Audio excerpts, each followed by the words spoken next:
Hello, everyone, and welcome to Unified Purpose, the podcast where we share inspiring tales of compassion, resilience, and community spirit.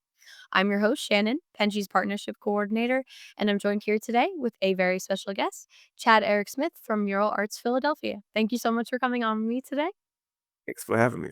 I appreciate that. So, could you start by telling us a little bit about yourself, anything that you think would be relevant, and your story in your relation to Mural Arts Philadelphia and kind of how you started here? Yeah, absolutely. Again, I'm Chad Eric Smith, and I am the Senior Director of Communications and Brand Management at Mural Arts Philadelphia, which is the nation's largest public art program. In fact, this year we are celebrating our 40th anniversary when you include the foundational days of the Philadelphia Anti-Graffiti Network, which was created in January of 1984. And so my role is overseeing two departments, actually. I oversee our communications department, which is very much events centric, but also includes our social media, our website, our print and digital materials, our public relations, quite a lot. And then I also oversee our tours and merchandise department, which is focused on storytelling and revenue generation. And my journey to this role is by way of my experience as an award-winning actor, filmmaker, and musician. And so I use those skills as a performing artist to inform my strategy and the way I lead. And it's just been a blast. It's definitely hard work, being the communications director for the largest public art program, um, which has resulted in the city of Philadelphia being the mural capital of the world, is quite a challenge. But it's one that has been very fulfilling, and one that was certainly unexpected considering I uh, moved from Washington, D.C. to Philadelphia in January 2020, 2 months before the pandemic hit, Oh and my then goodness. quickly rose to the executive team in a short order. Oh, that's beautiful. Is this something that you were passionate about before you came here? Well, like about arts involving the community? I've always been socially engaged, always very thoughtful about making a difference, and I am an actor, filmmaker, and musician who cares about people.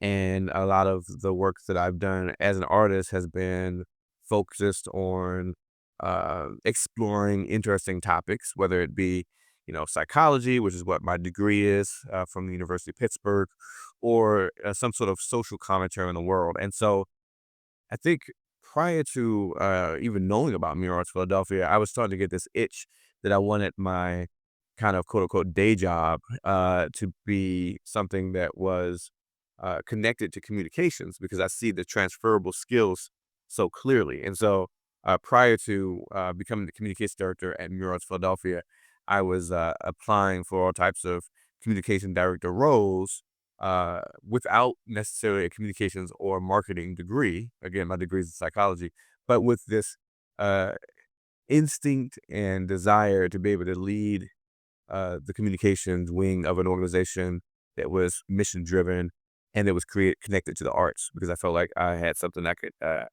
give. Yeah, it's beautiful to be able to have that background so you're able to connect to the mission not only because you care about the community you're helping, but also because you have a passion for the subject matter. Absolutely, I think it creates a more authentic voice that can be felt in intangible ways by way of my leadership. But um, no, yeah, I think you hit the nail on the head. It's been a very fulfilling experience. And when I went through the interview process to get this job, part of the way I pitched myself was by explaining that I have a degree in psychology, and as a performing artist, I intrinsically understand storytelling.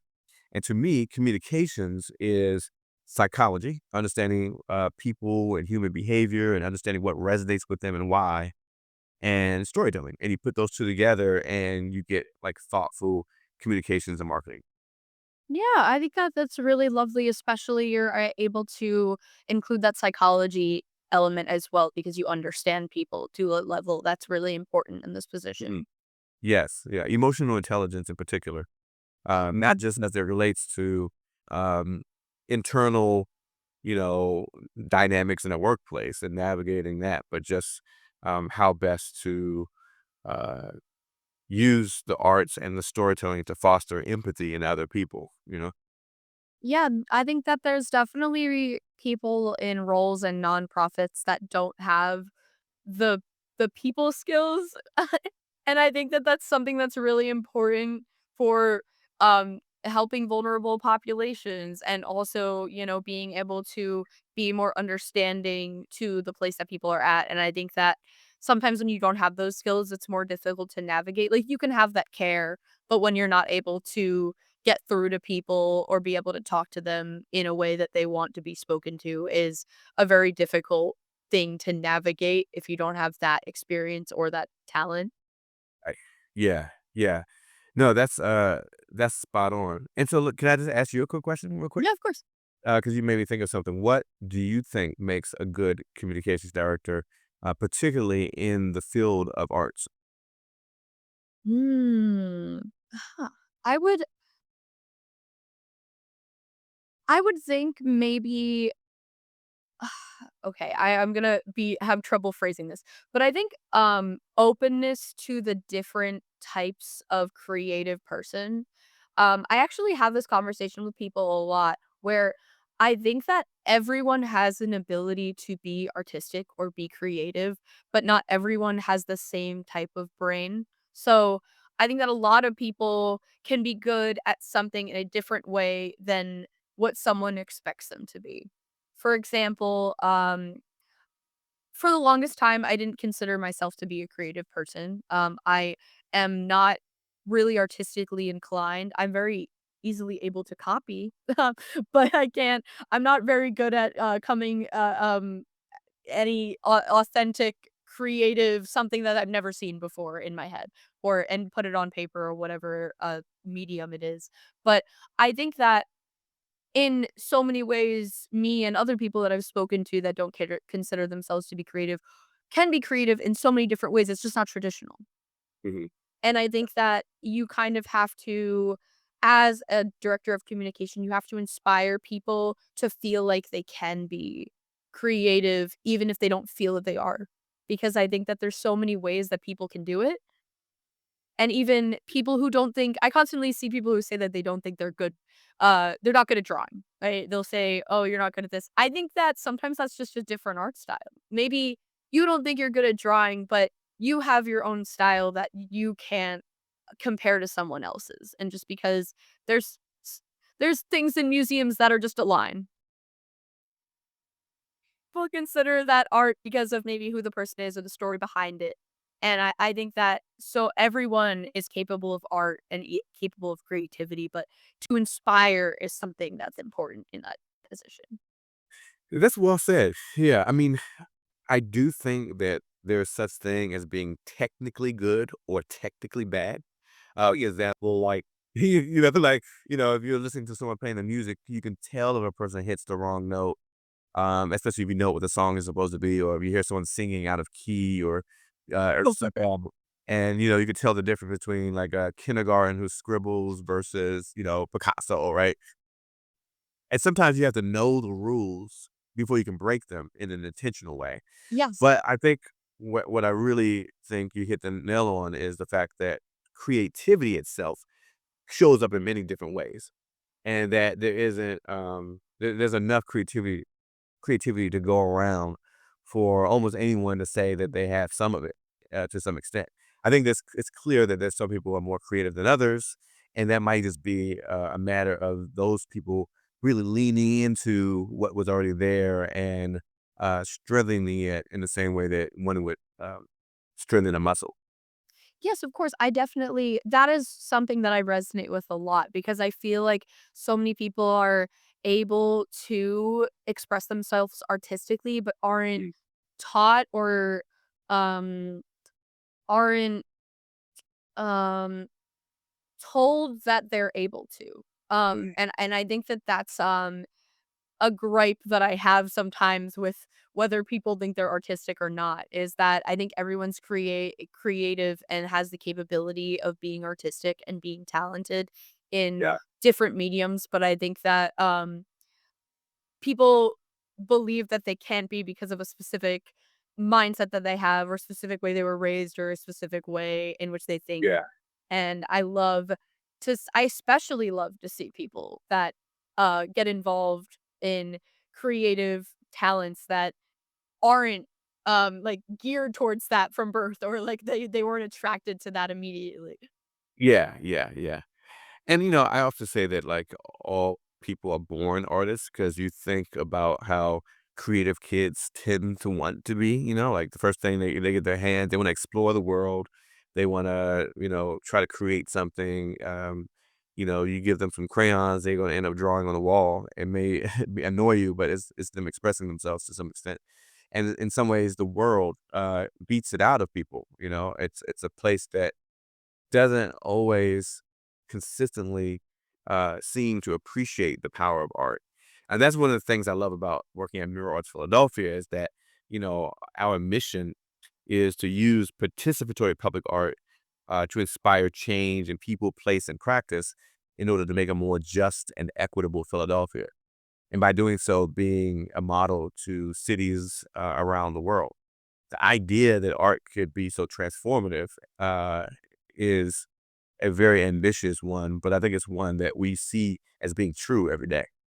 I really love seeing it in Philadelphia specifically too, because I do see some, and I think everyone looks at these things in different ways, and I can understand them only so much depending on the perspective, but I see some outside of mural arts, because it's not, I guess, typical by definition graffiti, but I see some beautiful graffiti in Philadelphia outside of murals, and I I just, like, I see the talent that's there, but I think that sometimes maybe, um, like, this medium hasn't been given to them to be able to create something like, say, mural arts does, but I still think that it's not any less beautiful too, and I think that, like, there's so much talent in Philadelphia to be able to create and to be able Yeah. to inspire, and it makes me really happy that something like mural arts exists, because I I've been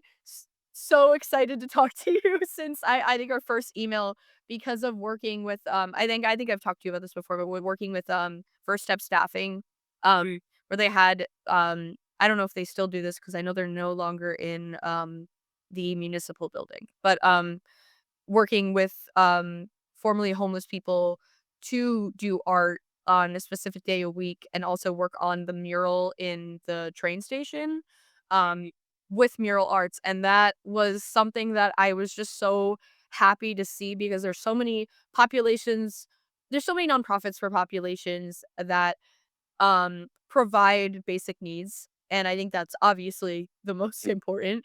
But I think that, like, creativity is something that is not considered as much, because you can have your basic needs, but there's still so many things that, people as humans want, and make them happy and make them feel inspired, and make them feel human. And I think art and being creative is one of those things, and um I've just been inspired, by mural arts ever since, coming in contact with it.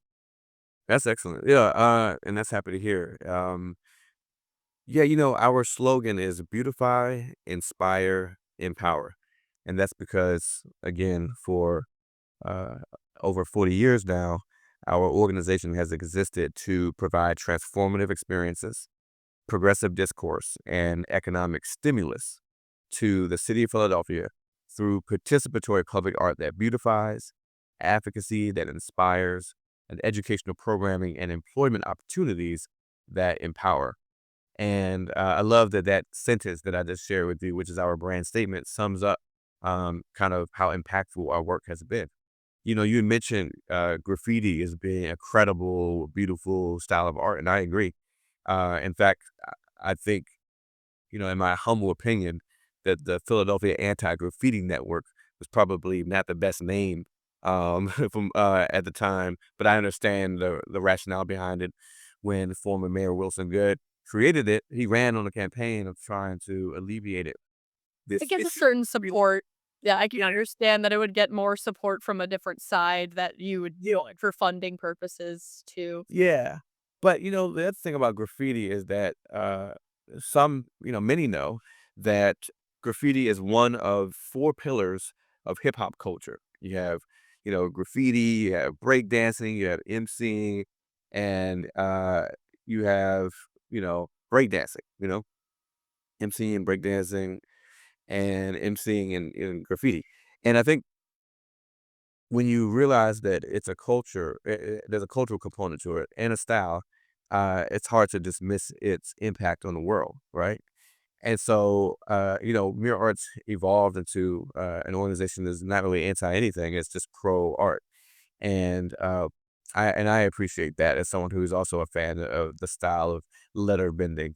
And I think for me, the distinction is art that is has been approved, and is legal and isn't, it isn't vandalism, and art that isn't, and that's to me where the line is drawn. Do you feel like mural arts is kind of a response to the lack of support for arts funding in the city? Well, mirror arts is certainly on, I think, on on the front lines of advocating for artists to be treated with respect and dignity and being viewed as valuable. And, we advocate for there being more funding put into the creative economy for artists because we believe that their work is more important than just beauty and entertainment, but is, again, transformative. And as our executive director, Jane Golden, would say, can really move the needle in helping us solve some of our most intractable social issues. You bring a creative person into the room, have a seat at the table. Something great will come out of that discussion, even if you're talking about some of the most difficult topics.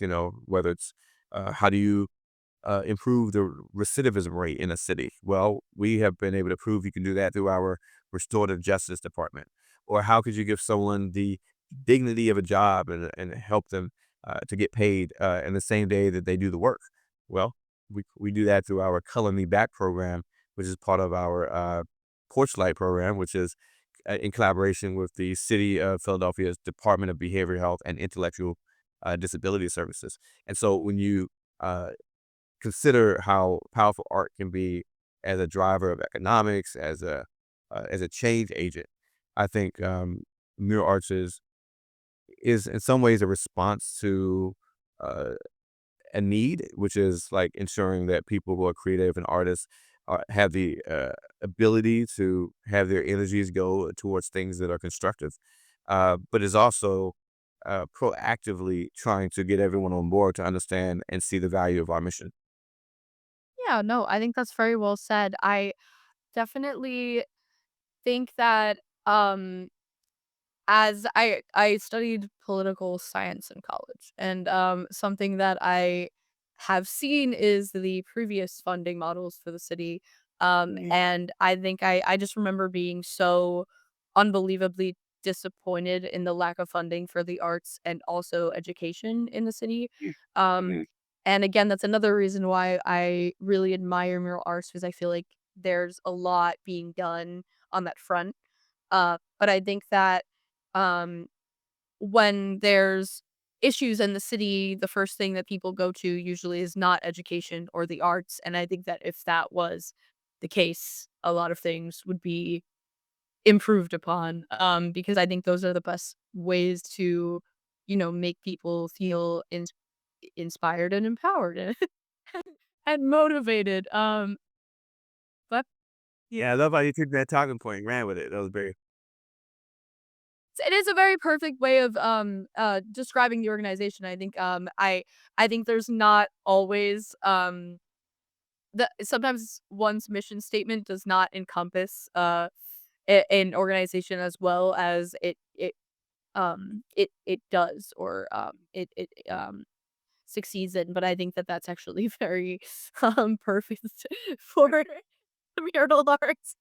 Thank you so much. And the mission statement, which I think is a little bit more ambitious and vague and not as to the point about the how, whereas the whereas the brand statement that I, spouted off is a lot more to the point, and the beautify, inspire, empower slogan are action oriented, like the action words that really succinctly describe it. The way I came about that, again, uh, to draw from my experience as a filmmaker, was thinking about a log line to a movie. If you look at Netflix, you can read that one sentence description that describes what the movie's about. Um, that's basically kind of the way my mind was working. Like, how can I synthesize, at the time, nearly 40 years of history into a single sentence that kind of epitomizes what the brand of Mural Arts is that I'm in charge of managing? You know what I mean? And that's how I came up with it. Uh, was just kind of thinking about it from the perspective of a filmmaker. No, it's definitely a perfect way of describing it because I think that that is what I've kind of always felt that it's done since, wanting to, know more about it. Um, Right. so wait, something that and more the technical side of things, is switching gears a little bit.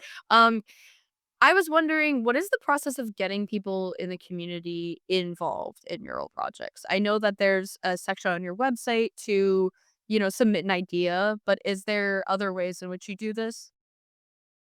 Yeah, there's multiple ways. Like I said, if you go to muralarts.org, there is an opportunity to submit a mural idea. You can even submit a wall that if someone has a wall that's in their neighborhood or they own that they think would be worthwhile, because we're like wall hunters. We're always looking for a good spot to put up a new piece of artwork. So that's one way to do it. And of course, not everyone who submits an idea will have their idea brought into fruition. There's a lot of uh, reasons for why that would be the case. But primarily just because we get too many ideas in a given year, right? You can't do them all. But other ways that murals come about is, for example, a partner or a potential partner coming to us with an idea, with a funding source and a wall. You know what I mean? Uh, or it could be a funder themselves, someone who already has deep pockets and has some sort of um, idea that they want to execute. That makes it help easy as well, or easier, because ultimately, while we're part city, we're also part nonprofit, and so we rely on these murals don't paint themselves, as one of the characters in Abbott Elementary once said when we were preacher in an episode last year, and it's true. So some of the murals are created as a result of an idea that has come from the community, and we've been able to kind of use our resources to run with the idea. And then some of them are a little bit more politically centric. They may be kind of, and when I say politically centric, I mean that, or politically motivated, meaning like, they're kind of connected to the city of Philadelphia, and the funding is coming from the city, and maybe a council person or the mayor it has an expectation of us. Um, and then other times it's a result of some sort of partnership with a partner or and with a funder that helps make it a reality. So it just kind of varies and depends on the project.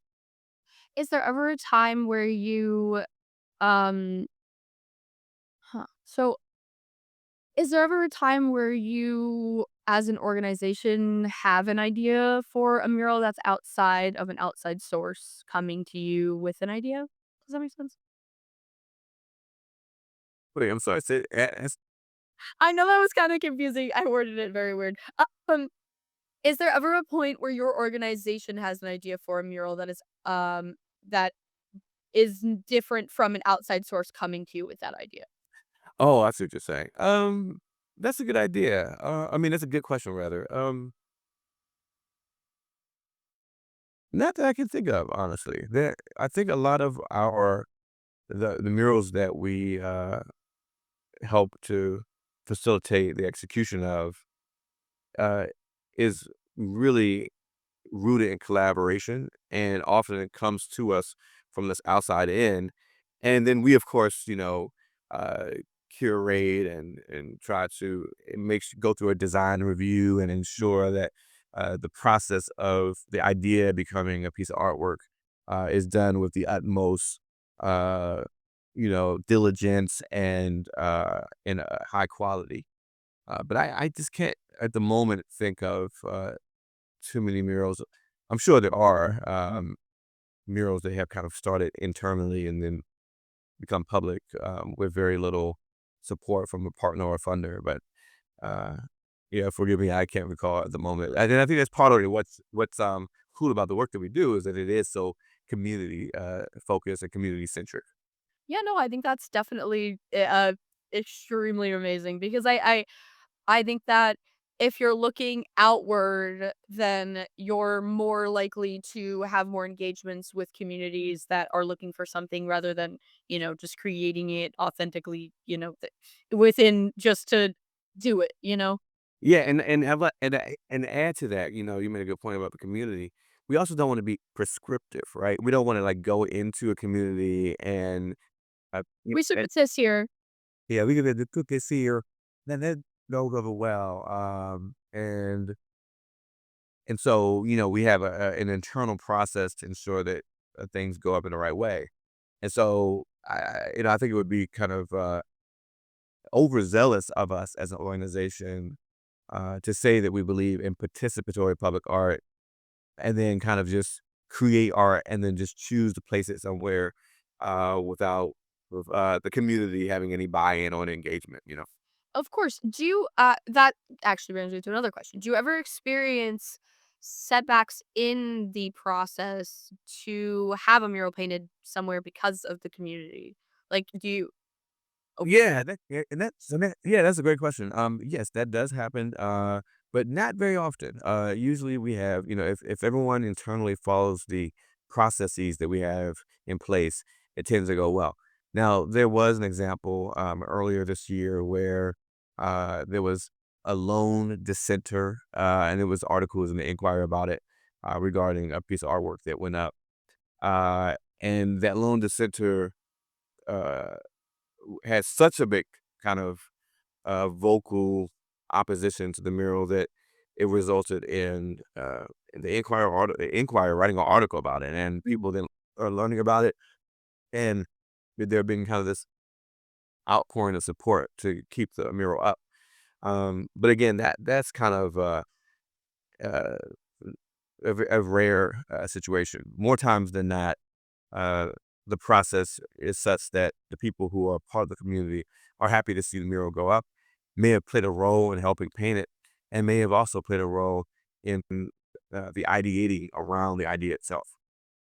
no, I mean that's really good to hear. I was I guess I was wondering because I know that, it would be nice to just hear that everyone always wants a mural in their city. I think that that's really nice, and I would love to see one around the corner for me. And I do actually. Surprise, every once in a while we have a person who is not as enthused about the power of art as we are, or has a very kind of, you know, particular and specific, albeit subjective, point of view about what looks good, right, aesthetically. And, also our murals tend to not just be art for art's sake, they tend to have some sort of socially driven or even politically tinged or historic elements connected to them. And some people are anti-history, some people are anti art, some people are anti humanities, some people are anti empathy, some people are anti um, you know progress. And so we understand that we uh, live in a city, live in a world rather, where there's people with varying opinions. But for the most part, I think we've been able to navigate, almost a half a dozen mayors, if not that many, um, because I think we do something right. And I think that more times than not, people love what Mural Philadelphia stands for. And I think the city is a more beautiful city as a result of our work. I definitely agree with that. Okay, so then my last question for you is oh my god, I lost it.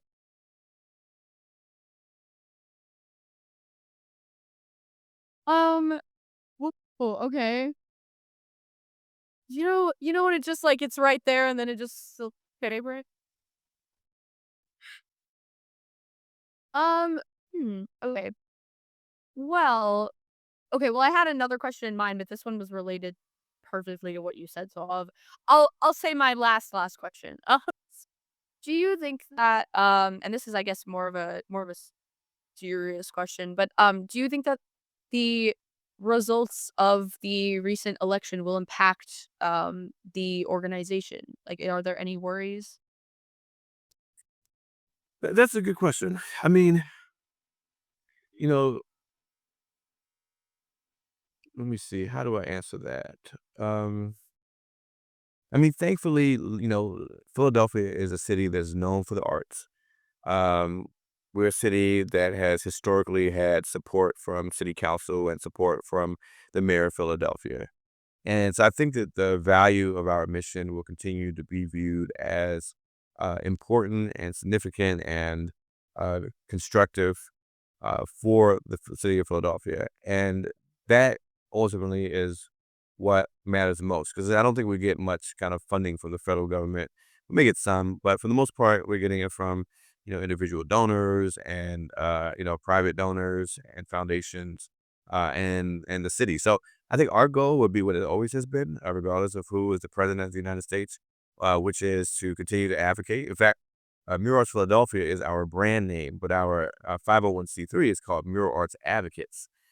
So we are going to continue to advocate for public art, continue to, uh, kind of shout from the roofs about why art is so critical and so important. We're going to continue to hope that, you know, city council, the mayor sees the value of what we do and how it's helpful to their constituents. And I think the role of artists is to use art as a hammer to shape the world in the way that you want it to be, right?